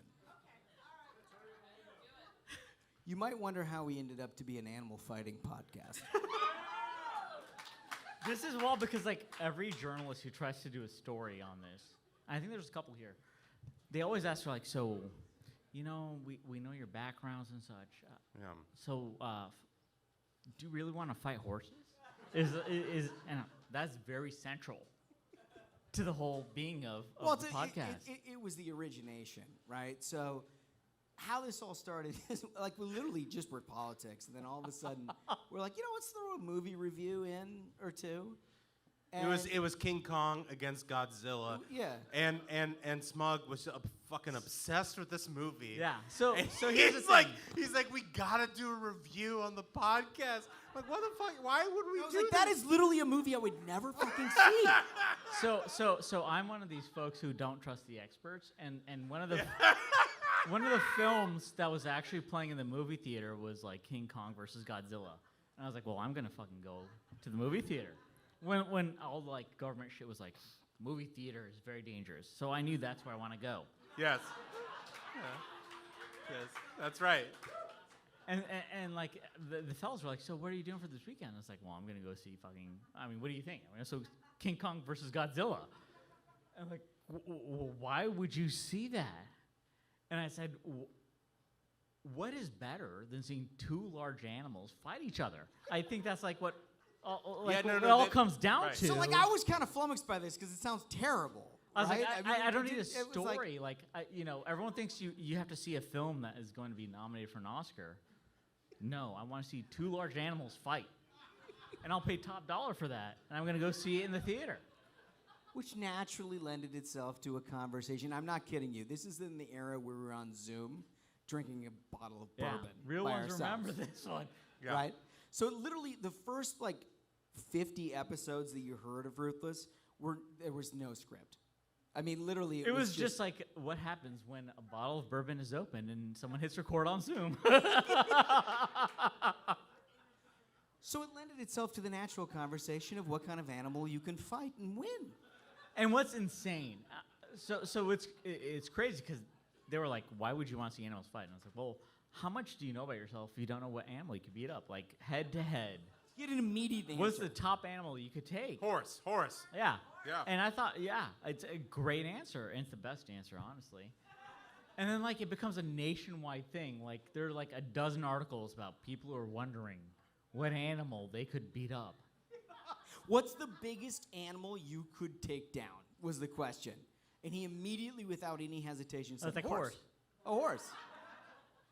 Which is fucking nonsense, right? Wait, I mean, anyone here have any experience with horses? Like, any horse? Yeah. Have you And you fought gotta a horse? agree, it's horse. Nobody fights horses. You lose. You lose. You lose. You lost? You lost to a horse? Did you get kicked by a horse? Wait, was it a dressage horse? I'm guessing dressage. Let's get the first one.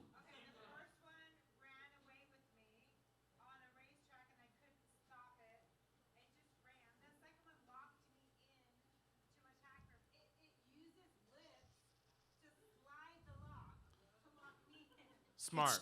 It locked you in. Well, the first so thing. it's a smart horse, not only a big horse. The first thing with horses is they try to trick you. Like I remember when I was. He's like, I'm prepared for this. Yeah. So I remember when I was first dealing with horses, they were like, when you feed it a carrot, you have to like flatten your palm, and I'm like, who's the master here? This is a goddamn horse. It eats the carrot how I tell it to eat the carrot. You shove that fucking carrot in its mouth. And so, like, when you've got a horse who's like, oh, yeah, well, I'm clearly calling the shots here. It's going to be problems. Well, I think the way it went down is that he said he'd basically sneak up on an unsuspecting horse and kick it, right? He would kick it in the if it's ribs. head-to-head, you gotta do He said he would sneak up on the horse. Not even a fair fight. It is very a fair dishonorable. Fight. I mean, survival, there is no dishonor. You got to win. So anyway, the long and the short of this is that we all became sort of obsessed with animal stories, and you can tell in our daily podcasts that like how many times we have this sort of thing. But the first opportunity we had to interact with animals was at the very first Ruthless Live. And the very first Ruthless Live was in Iowa. I can't You were believe there. we're going to air this. You were there. And we put out some video that we did at the time. We held back a lot of video. A lot of content that is unrated. It's insane. Like, you Tonight. will all see the unedited. Tonight, for your viewing pleasure, the unedited version.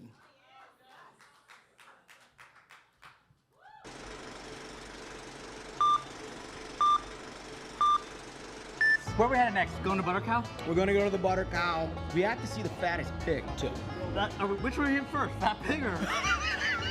I think the fat pig will save for last. It's kind of like a coup de grace. That's right. It Yeah, just you gotta puts it end on over the fat top. pig. Let's So, see the Butter Cow. Look at that thing.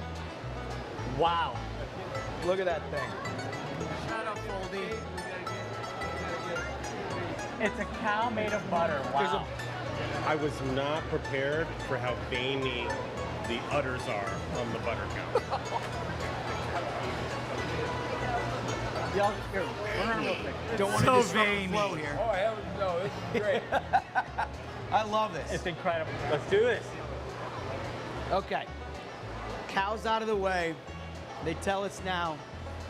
Most important thing. It's the big pig. You gotta see the fat pig. I'm not fat. I'm big boned. So, I don't know what to expect. I've seen some pigs before. I feel like they're all kind of fat, but this must be an exceptionally fat pig. Okay, there are some people Folks, who you gotta set see for this. Holmes Look at- in a this is tank just top and award-winning shorts. vegetables. Let's take a look at those. Look at this, huh? Incredible. That's a big eggplant. That's an eggplant. That's a big eggplant. How far are we from the big pig? I bet you 4 minutes. Let's do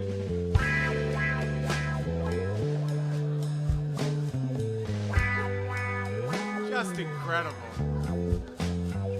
Let's see the big pig now. Smug, you want to take an eggplant with you? No, I'm good. I Okay. got mine. All right, good. Be ripping that shit off. Well, here's the thing. I was saying, like, I'm familiar with pigs, Yeah. right? They all seem fat. This must be an extraordinarily fat pig. Honestly, now I'm just like setting the bar so high for when I see this pig. Yeah. It better be enormous. The horse barn. Horse barn. Let's go in and check it out. So, See, I mean, here, I want- number one, this doesn't count as a horse. This is like a tank. This you is got to come in here. Here's the comfortable, horse. right? You're taller. On a normal horse. Smug thinks he's gonna beat They're this not the horse brightest. up. Man. You can take a normal horse. Like everyone thinks I'm talking about these things. That doesn't count as a horse. Let's be serious. For me to be impressed, for this to be worth it, it's got to be like It's got to be massive. massive, like horse size. Yeah. I'm guaranteeing this thing will come to like our knees, and everyone's like, "Oh, that's a pretty big thing." I mean, I'm talking. You'll like, notice I there's want- not I a lot wanna of see me a in this. pig so big It's it because can't, I like, was carry itself. extremely It's like laying on hungover its There's a this sheep. entire day. So now the cow we're seeing, this is the biggest cow. Is that yeah, that's the one? Holy shit. World Super Bowl cats. Look at the size of that sucker. So that's little Bill. And I'll just tell you, there's nothing little about Bill. 3,040 Like a pounds. grandfather clock. He's an Angus. That is a Grandfather large clock animal. is the best My line. Lord. It's something else. there you go. You must not be from Iowa. Not from Iowa, no. Where do you live? That you... So we're from D.C. Whoa! Whoa! Whoa! Yeah, D.C. DC? Yep. Yeah, we came in from D.C. to see stuff like this. He looks They at got a Holmes lot like of he's an bullies, alien. You gotta admit that. Exactly. That's Just why we're here. two-legged. We want to actually see what. And a lot of bullshit A lot of going on bullshitters. right now. Hell That's yeah, what I'm hell talking yeah, about. hell yeah. Yeah, I really felt like we've been walking forever. It's about 175 degrees. It's not a small affair. No. This is a very large. It is a large fair. The fact that you're walking through this in Nantucket red smug is just unbelievable to me. Crazy. Oh, here's a pig. Look, they got one. Where? I think they found a pig up here. Oh. Swine. So we're in the pig. The pig is somewhere around here. Oh my God. Is that it? No way. That's an enormous pig. Okay. Yeah, that could beat expectations. Oh my Lord. Okay. Okay. I mean, this is the true was champ. fucking The true enormous. champ. By champ. 30 pounds, By Irish 30 cowboy, pounds. 1,288 pounds. Irish cowboy. Look at that fat That's pig. a half ton Totally, I'm of on pig. photos. You got me and the pig. I mean, that's a huge pig. Look at that. Perfect. Nice. You got a ball. That is what a 1,300-pound pig's balls look like.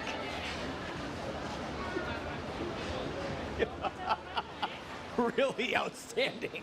It was worth the trip. It was worth the Did you trip. see his balls? Yeah. His ball. There it is. That's great. So there it is, right? I mean, you get a chance to hang out with us. Honestly, we don't show everything. Someone who has not been to the Iowa State Fair, absolutely go. Like 100%, it is the experience of a lifetime. It was absolutely incredible. Thank you so much, Yeah. Iowa, for having us. Iowa. Yeah. No, Iowa's the best place to start with all that. Fellas, I think it's time to play the signature game. Is it really? Are you guys ready for King of the Hill?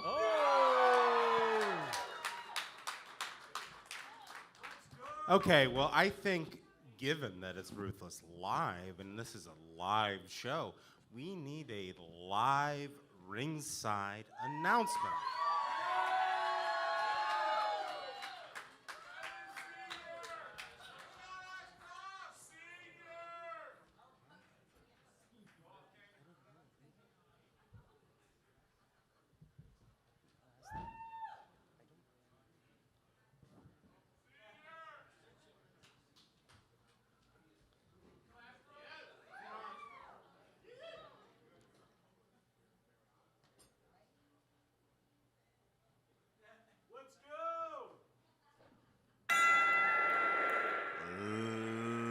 Ladies and gentlemen, your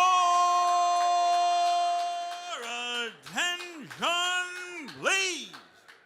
It's time for King of the Hill. In the red corner, fighting out of his own Twitter account, a man who cocked Arnold Schwarzenegger himself, fighting for a chance to reclaim his crown, Matthew Male Pattern down.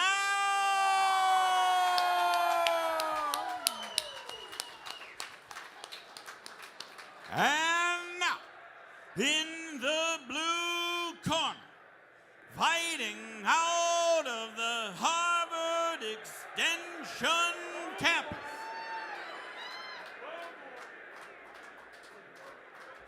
and current champion of the world, Radio Free, Tom Nichols.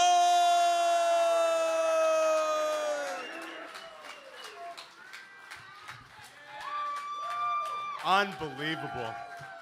How about a hand? How about a hand for a ring announcer, huh?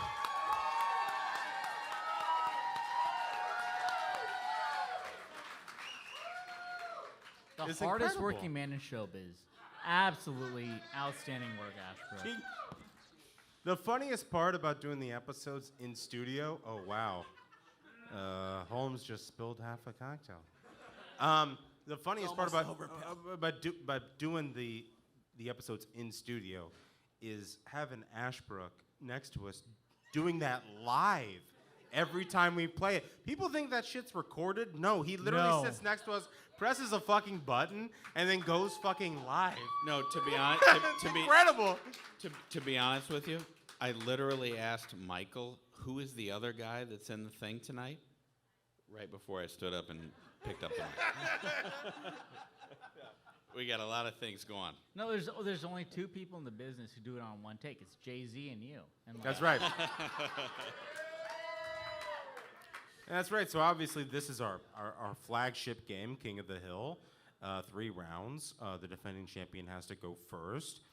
And the winner, best 2 out of 3, is the champion. So our champion is Radio Free, correct? Yeah, no, he's the champion. Best of the best. Best of the best. Okay, so Holmes, you have to go first in round 1. What do you got? Well, I mean, look, I think that the live crowd adds a little something to this. I mean, generally speaking, we have, our computers and we kind of like work it. I usually have like 5 or 6 takes that I have that I try to play off of Smug. I brought a legal brief here today for the judge and the jury. A brief. I brought a legal brief because I think it's that important. So you know that Tom Nichols' entire aura is one of elitism. And one where he basically looks down on everybody around him, right? That's won him a lot of titles. It's a big thing. He's come up with something really terrific this week. This comes around the noon hour. Okay. It's a lunch, perhaps a 3 martini lunch. Martini lunch, yeah. And he's RTing somebody who's talking about something dealing with, Republicans, whatever. That's not important here. What's important is he says, remember. This is from Tom Nichols. Remember. Ronnie, remember my name. Remember, no one holds more contempt for ordinary people Holy shit. than the Republicans who claim to extol No. them. No! We got a populist fucking radio-free Tom take? That's a radio-free Dude, Tom I got this. take. I 100% got this. I mean, that would be impressive. So I have Matthew Dowd. Mill Pattern. The man who cucked Arnold Schwarzenegger. And I want to go into that. He did. This For is new a fact. listeners, this guy, Arnold Schwarzenegger's like, I want to be the governor. He hires Matthew Dowd, and it's like, Dowd, I will work on your I campaign. can't believe we're talking about this. But also, Fucking hilarious. I will bang your wife. According to the New York Post. According to the New York Post. According to the New York Post. Satire, we're laughing. Yeah. We're laughing. Satire, And laughing. our lawyer is right there. The lawyer says this is funny. Hell yeah. Hell yeah. Matthew Dowd. The lawyer literally was like,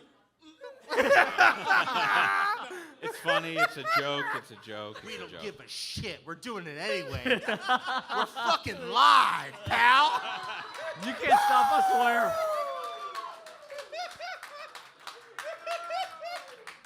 So on February 6th, Matthew Dowd tweets, Lordy, all reputable doctors follow facts. Yes, there are quacks out there who Rogan had on. I never pushed Russian collusion, but have you read the final report? It showed the Trump campaign coordinated with Russian operatives. Oh. It could improve Wow. criminal conspiracy. It's like, here's the thing, is like, so the facts didn't support what I was pushing and now claim not to have pushed. it's pretty good. Wow. So he's saying he did not push it. Correct. He was However, he's saying no, it actually is true. Okay. I want you to consider the absolute. Everybody yell Dowd. Dowd! I want. The people want Dowd. Listen, I They're feel right. That's an unfair. That's The an people are unfair- right. It's an insurrection. I don't speak for the people. The people speak for me. Okay. No one. I'm here to. No one. holds more contempt. No one holds more contempt than ordinary people, I'm here. than the Republicans. You're being shouted down. For the Judge. folks at home, Judge, everyone is shouting Judge, doubt. Judge. Well. They are counting doubt. The judge and jury will not be swayed. Judge. He's a contemplative This man. court is a private court. Judge, I have an amicus brief. Oh, wow. Wow! This is an early filing. I will accept it and I will hear it. Dowd cucked Arnold Schwarzenegger himself. I mean, that's the amicus brief? My argument is because of that, he should win round one. That's a great argument. That's a great argument. to do with the tweet. I love it. The best to me, because I will have to file an objection because it's irrelevant. Dude, I can tell you very much it's not irrelevant. It is actually kind of central to the program, the fact that he did that. It's just so completely wild. Like, you're in a situation where Arnold Schwarzenegger is running for the governor of California, and he's like, Matthew Dowd, I want you to work on my campaign. Yeah, it's He's like, all right, the where's Austrian Maria oath, Shriver? Judge. Like, we can have a talk. Where's Maria? And this actually happens, according to the New York Post. The lawyer. Oh, no, look, I get it. I 100% get it. And out of the risk of getting fucking bum rushed from this stage, the reality is that Radio Free Tom, who is the ultimate elitist, has a tweet about being not an elitist. And for that reason, Hell yes! he wins Hell round yeah! one. Hell yeah!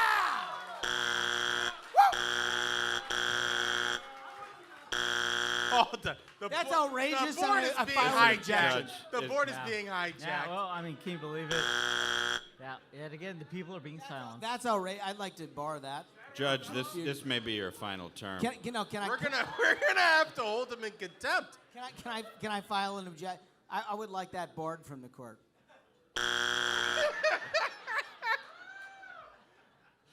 All right, round two, Smug, you first. What do you got, pal? So a lot of folks talk about brainworm takes. This truly takes the cake. This is Matthew Dowd. Some interesting data. In 1932, Hitler and the National Socialist German Workers' Party, Holy shit. parentheses Nazis, won 31% of the eligible voters and had control. In 2016, Trump won 26% of the eligible voters.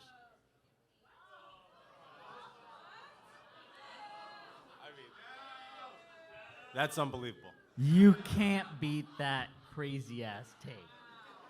Folks, the judge is very stressed. I'm going to change my strategy. I mean, that is absolute bonkers. I'm changing. You know this got to the judge. Anytime you work Nazis in, you got to change the strategy, right? 'Cause that's like. Okay, so we're going to go back to the elitism route, and Dude, one trick pony yet again. No, it's something One good. trick pony. So, but I, unlike my opponent, have taken the liberty of providing visual aids for the judge and jury. Oh. If I choose to accept them, I mean, that is presumptuous. Oh, it is- teacher, I there did is- my there- homework. There is clear precedent in this court for providing the tweet that was tweeted in visual form for the judge and jury to review. Okay, all right, okay, fine. You admit it. Well, let's hear it. Let's hear it first, and then maybe I will suggest. Wait, Your Honor, were these visuals provided ahead of time? No. To both sides? Oh. I will accept a visual evidence as long as it's also distributed to defense counsel comfortably smoke. I'll just put it on the stage here. So it's actually not terribly important. CNN did a story about inflation as it regards to the Super Bowl. Okay. Right? How much that Americans were paying for chicken wings, ground beef, poultry, whatever, more than they were last year. And then on the right side, they did a split screen on how much the average Super Bowl price was. Yeah. Tom Nichols tweeted America, a story in 2 pictures, which in and of itself sounds like a reasonable proposition. Okay. Except his take isn't that the inflation is wrong. There's the first piece of evidence. The second piece of evidence, for those Tom Nichols connoisseurs, is it is the fact that Americans spend money on the Super Bowl at all. Yeah, that's the thing. That's the thing. Number one, he's trying to use 2 tweets. Number 2, he's trying to use pictures. And I'm ready to destroy this. Can we get to my tweet? I was elected judge and jury, not to read, but to lead. And for that reason, Smug wins round 2.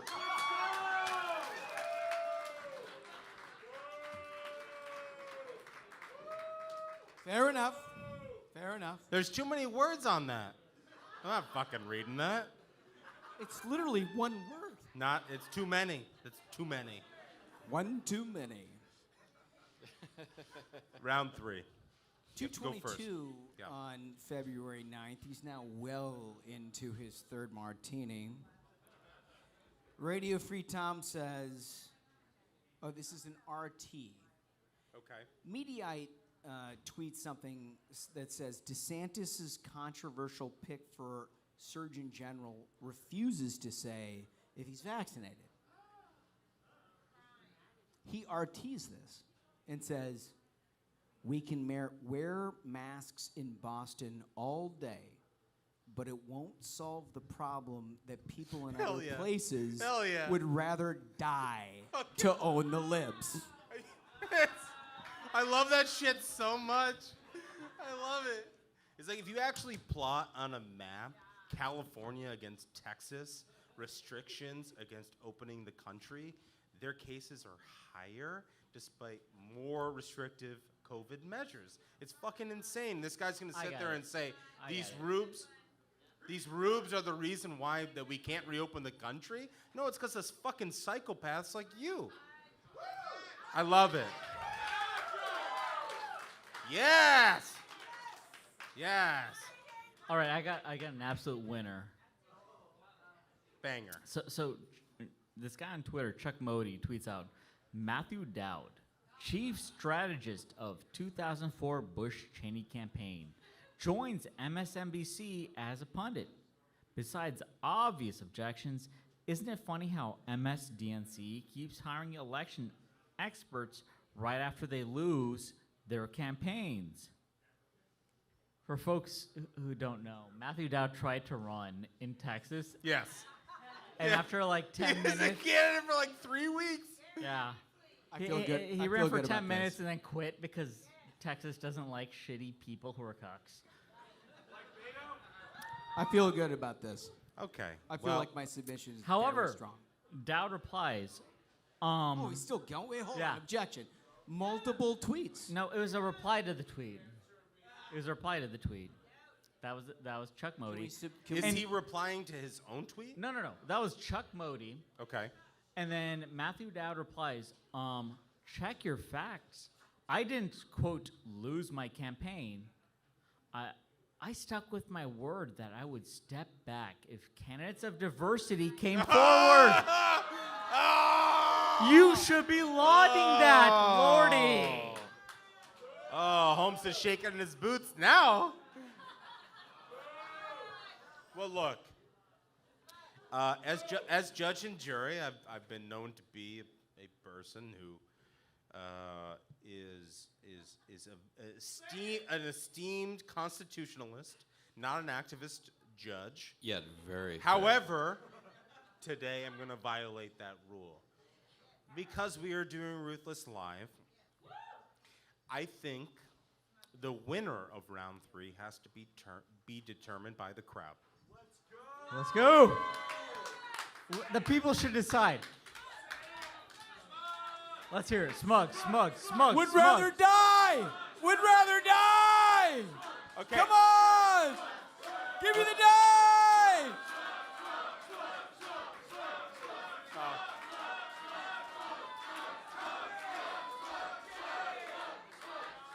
As always, the people speak. Holmes, Trust the people. Holmes, you won. You won claim to fame. That was fantastic. You won Demerjourno. Fantastic. Josh Holmes, you have lost King of the Hill. Smug is our champion.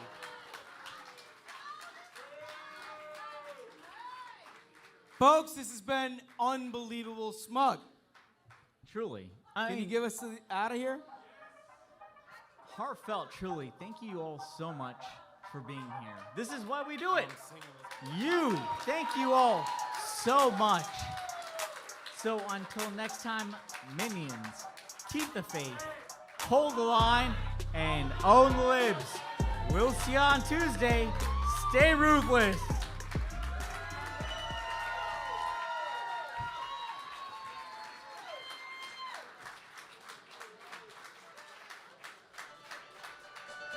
Oh shit. Oh, right.